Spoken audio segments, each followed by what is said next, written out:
जय श्री कृष्णा। पौष मास में श्रीमद् भागवत महापुराण कथा 5वां दिन हम सब मिलके सुनेंगे। श्री कृष्ण भगवान ने की जान, मैं का मिटकर तू होना, शिवे को प्रिय पत्र से मिला देना। प्रिय पत्र से सायुज्य सिद्ध करना ही प्रेम है। कई बार गोपियों को उनकी सास बाहर नहीं निकलने देती थी। उनकी व्याकुलता को देखकर कन्हैया उनके रसोई घर में प्रकट हो जाता था। जीव जब अति आतुर होता है तब ईश्वर उसे मिलने के लिए आते हैं। गोपियों का प्रेम धीरे धीरे बढ़ता जा रहा है। श्री कृष्ण से मिलना है, एक होना है, अपल भर का विरह सहा नहीं जाता। कृष्ण विरह से मूर्छित हो जाती थी। अब उनकी और कोई वासना नहीं है। जीव शुद्ध होकर ईश्वर से मिलने के लिए आतुर हो गया है। अब रासलीला होगी। कृष्ण ने अपने बाल मित्रों से कहा था, जब भी किसी को मूर्छा आए उन्हें बुलाया जाए। गोपियों को मूर्छा उतारने का उपाय वे जानते थे। गोपियों के मन और प्राण उन्हीं में हैं। गोपी मूर्छित हुई तो कन्हैया को बुलाया गया। वे समझ गए गोपियों का प्रेम भाव बढ़ता जा रहा है। कन्हैया ने गोपी को सहलाते हुए कहा, उनके कान में कहा, शरद पूर्णिमा की रात्रि को तुझसे मिलूंगा, तब तक धीरज रखकर मेरा स्तंत ध्यान करती रहना। वैष्णव तो प्रेमी से मिलने की आशा में ही जीती हैं। कन्हैया अवश्य मिलेगा। गोकुल की सभी गोपियां रास में नहीं गई थी। जिन गोपियों को अधिकार प्राप्त हुआ था वे जा सकी थी। युवावस्था से भक्ति का रंग लगना चाहिए। वृद्धावस्था में भक्ति का रंग चढ़े वह ठीक तो है, किंतु उत्तम नहीं है। जो केवल वृद्धावस्था में ही भक्ति का आरंभ करता है उसे युवावस्था में काम सुखों का स्मरण सताता रहता है। वृद्धावस्था में यदि अंदर की भक्ति उत्पन्न न होने पाए तो दूसरे को टीका टिप्पणी करने का जी होता है। प्रायों की, दूसरों की रहन सहन, घर गृहस्थी व्यवहार आदि की टूट चप्पड़ करते रहना सबसे बड़ा पाप है। जब भी स्त्री एक दूसरे से मिलती है तो पति, संतान, बहू, कपड़े लत्ते आदि की बातों में लगी रहती है। जो भक्ति के रंग में रंग जाते हैं वैसी फालतू बातों में भाग नहीं लेते। बाल पक जाने के बाद माला न फेरे तो उसका कलेजा और काला हो जाता है। बाल के साथ कलेजा उजाला न हो सके, ये बड़ी दुखद बात है। कन्हैया उस गोपी के कानों में कुछ कह रहा था। गोपी की मूर्छा दूर हो रही थी। एक वृद्धा ने ये देखा तो उसको दाल में कुछ काला नजर आया। मुझे ये मंत्र जानना ही होगा। उस बुढ़ी ने ढोंग किया। घर का काम करते करते जानबूझकर जमीन पर लेट गई। बहू को दुख हुआ। उसके ने श्री कृष्ण के पास जाकर कहा, नाथ पधारिए, मेरी सास जी मूर्छित हो गई है। बेचारी बहू को क्या खबर थी कि उसकी सास कपट कर रही थी। कन्हैया ने कहा, जिसके बाल पक गए हो उसके मेरे मंत्र से कोई लाभ नहीं हो पाता, सो मैं नहीं आऊँगा। किंतु गोपी ने बड़े प्रेम से आग्रह किया तो वे इनकार न कर सके। कन्हैया ने वरदा का निधान किया। इस बुढ़ी के सिर पर भूत सवार हो गया है, किंतु चिंता न करना, मैं भूत उतारने की विद्या जानता हूँ। एक लकड़ी तो ला दो। बुढ़ी ने मन ही मन कहा, अरे बाप रे, इतने में तो लकड़ी आ गई। कन्हैया ने उस बुढ़ी को 2 फटके मार दिए। बुढ़ी तुरंत बोल पड़ी, मुझे मूर्छा नहीं आई थी, मैं ढोंग कर रही थी। कन्हैया ने कहा, हाँ देखो, भूत बोल रहा है। 2 फटके और जड़ दिए। जरा सोचो तो, मनुष्य को ब्रह्म वेश तो वैष्णव का होता है। मन ही मन काम क्रोध कंचन कामिनी को रमाता जाता है। बाहर से भगत होने का ढोंग करता है। ये ढोंग, ये अभिमान तो वह भूत है जो जीव की पिटाई के कारण भूत है। ऐसे भी बहुत तेरे लोग हैं जिनकी आकृति तो बड़ी आकर्षण, सुंदर, लुभावनी होती है, किंतु करती भयंकर घृणाजनक होती है। उस बुढ़िया की भांति कभी ढोंग न करना। दम्भ ढोंगी भूत है। भक्ति औरों को दिखाने के लिए नहीं, प्रभु को प्रसन्न करने के लिए करनी है। कई लोग ज्ञान और भक्ति का जितना ढोंग करते हैं उतने वे अंदर खोखले होते हैं। श्री कृष्ण तो अंतर्यामी है, उनसे कोई बात छिपी नहीं है। रासलीला के 3 सिद्धांत है। इसमें गोपी के शरीर के साथ कुछ लेना देना नहीं है। इसमें लौकिक काम नहीं है। ये साधारण स्त्री पुरुष का नहीं, जीव और ईश्वर का मिलन है। शुद्ध जीव का ब्रह्मा के साथ विलास और रस है। शुद्ध जीव का अर्थ है माया के आवरण से रहित जीव। ऐसे जीव का जो ब्रह्म से मिलन होता है। सुखदेव जी कहते हैं, इस लीला का चिंतन करना है, अनुकरण है। श्रृंगार और करुणा रस का एक के सिद्ध करना प्रधान रूप से आवश्यक है। पति के वियोग से झटपटाती पत्नी की भांति ईश्वर के वियोग से ये जीव झटपटाता है। ऐसा बताना ही रासलीला का हेतु है। ठाकुर जी के विरह से जिसकी काया तृप्त नहीं हुई है उससे वे मिल नहीं पाते। उसे आतुरता का यथार्थ वर्णन करने के लिए श्रृंगार रस का आश्रय लिया गया है। रास में आत्मा और परमात्मा का निर्लेप निर्विकार मिलन है। श्री कृष्ण की एक काम विजय लीला है। शरद ऋतु की पूर्णिमा की रात्रि आ गई। रासलीला काम लीला नहीं है, ये तो काम विजय लीला है। श्री कृष्ण के पास काम का जान नहीं सकता। लौकिक का भाव होने पर भी ये क्रिया काम विकार रहित है। श्रीधर स्वामी इसे काम विजय लीला कहते हैं। श्री कृष्ण कोई सामान्य देव नहीं, साक्षात परमात्मा है। उन्होंने अपनी लीलाओं के द्वारा सभी देवों को प्रभाव किया। वस्त लीला में ब्रह्मा का गर्व उतार दिया। ब्रह्मा से उन्होंने कहा, आप पंच महाभूत के सहारे जगत का निर्माण करते हैं, मैं संकल्प मात्र से जगत का सर्जन करता हूँ।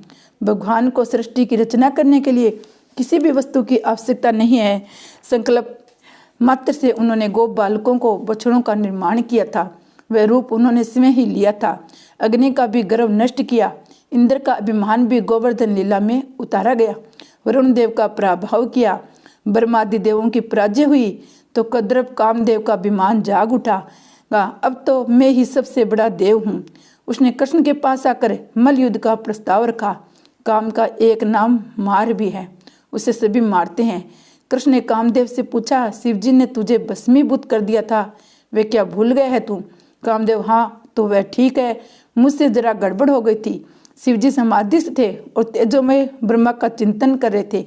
उसमें उनसे लड़ने गया तो मैं जल गया। ये कोई विशेष बात नहीं है। श्री कृष्ण रामावतार में भी तो तू हार गया था। कामदेव, आपने उस अवतार में मर्यादा की अति से पालन करके मुझे हराया था। इस अवतार में आप एक पत्नी व्रत का पालन करते हो, सो मैं हार गया था। जीव यदि मर्यादा का पालन करे तो काम को साधारण जीव भी मार सकता है। मर्यादा पुरुषोत्तम राम किसी पराई स्त्री को कभी दृष्टि तक नहीं करते थे। वे हमेशा धनुष बाण से सज्जित रहते थे। फिर चाहे वे दंडक अरण्य हो, चाहे सीता के पास हो, चाहे श्रवण सिंहासन पर हो। धनुष ज्ञान का स्वरूप है, बाण विवेक का। ज्ञान और विवेक से हमेशा सज्जित रहना, अन्यथा काम रावण सिर पर चढ़ जाएगा। श्री कृष्ण, तो अब तेरी इच्छा क्या है कामदेव? कामदेव कहते हैं, आप इस कृष्ण अवतार में तो किसी भी मर्यादा का पालन करते नहीं हैं। वृंदावन में युवतियों के साथ विहार किया करते हैं। मैं चाहता हूँ आप पर तीर चलाऊं। यदि आप निर्विकार रहेंगे तो विजय आपकी रहेगी, और कामाधीन होगे तो मेरी विजय होगी। आप निर्विकार रहो तो आपको ईश्वर मानूंगा, और कामाधीन हो गए तो मैं ईश्वर बन जाऊंगा। कृष्णावतार में श्री कृष्ण पुष्टि पुरुषोत्तम है। भगवान ने रामावतार में शरीर से तो क्या, मन से भी किसी का स्पर्श नहीं किया था। मानसिक स्पर्श से वे भी नहीं करते थे। कामदेव ने श्री कृष्ण से कहा, मर्यादा का पालन तो साधारण जीव के लिए है, ईश्वर के लिए नहीं। शरद पूर्णिमा की रात्रि में आप युवतियों के साथ विहार कीजिएगा। उस समय मैं बाण चलाऊंगा, जो जीतेगा वही ईश्वर कहलाएगा। काम ने तो सोचा था कृष्ण को हराना बड़ा आसान है, क्योंकि वे सारा दिन गोपियों के साथ मुक्त सहचार करते रहते थे। श्री कृष्ण, तेरी ये इच्छा है तो वैसा ही होगा। रासलीला के मंगलाचरण में श्रीधर स्वामी ने कहा, ब्रह्मादि देवों का पराभव हुआ तो कामदेव को गर्व हुआ। वह भगवान से युद्ध करने आया, भगवान ने उसको हरा दिया। ये रासलीला काम के पराभव के हेतु है। श्री कृष्ण विहार तो गोपियों के साथ कर रहे थे, किंतु उनका मन तो निर्विकार था। वन में किसी वृक्ष के नीचे एकांत में समाधिस्थ होना, संयम का पालन करना, काम को हराना कोई विशिष्ट बात नहीं है। किंतु श्री कृष्ण ने तो अनगिनत सुंदरियों के साथ रहकर काम का पराभव किया है। काम ने धनुष बाण फेंक दिए और श्री कृष्ण की शरण ली। इसी से श्री कृष्ण का एक नाम मदन मोहन है।